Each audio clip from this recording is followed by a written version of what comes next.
হে মুসলিম যুবক, কাদেরকে তুমি ভালোবাসছো? কাদের পোশাক তুমি গায়ে জড়াচ্ছ? কাদের মতো হেয়ার কাট দিচ্ছ? তুমি কি প্রিয় নবী সাল্লাল্লাহু আলাইহি ওয়াসাল্লামের সেই হাদিস শোনোনি, আল মারউ মা মান আহাব্বা, মানুষ কিয়ামতের দিন তার সাথেই থাকবে যাকে সে ভালোবাসে? তুমি কি জানো না প্রিয় নবী সাল্লাল্লাহু আলাইহি ওয়াসাল্লাম কি বলেছেন? মান তাশাব্বাহা বিকাউমিন ফাহুয়া মিনহুম, মানুষ যে জাতির সাদৃশ্য অবলম্বন করে সেই জাতিরই একজন হিসেবে গণ্য হবে। তুমি যেই কাফির খেলোয়াড়দের ভালোবাসছো, তুমি কি তাদের সঙ্গে কিয়ামতের দিন থাকতে রাজি হবে? নিঃসন্দেহে প্রতিটি কাফিরই জাহান্নামী। তুমি কি তাদের সঙ্গে জাহান্নামে যাওয়ার কথা ভাবতে পারো? নাউযুবিল্লাহি মিন যালিক। এই সামান্য তুচ্ছ খেলাকে তুমি এত আবেগ দিয়ে কেন গ্রহণ করছো? তাদের বিজয়ে কেন তুমি হাসছো?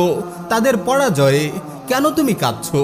কেন তুমি তাদের সাদৃশ্য অবলম্বন করছো? তাদের মতো চুল কাটছো?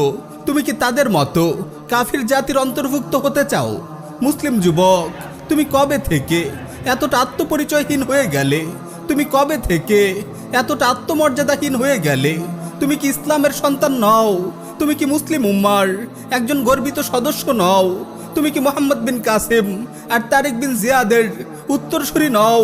তুমি বীর সালাহুদ্দিন আইয়ুবী আর সুলতান মাহমুদ গজনবীর রুহানি সন্তান নও? তুমি কি সৈয়দ আহমদ শহীদ রাহিমাহুল্লাহের রুহানি সন্তান নও? মুসলিম যুবক, তুমি ইসলামের সন্তান, তুমি মুসলিম উম্মার পাহারাদার।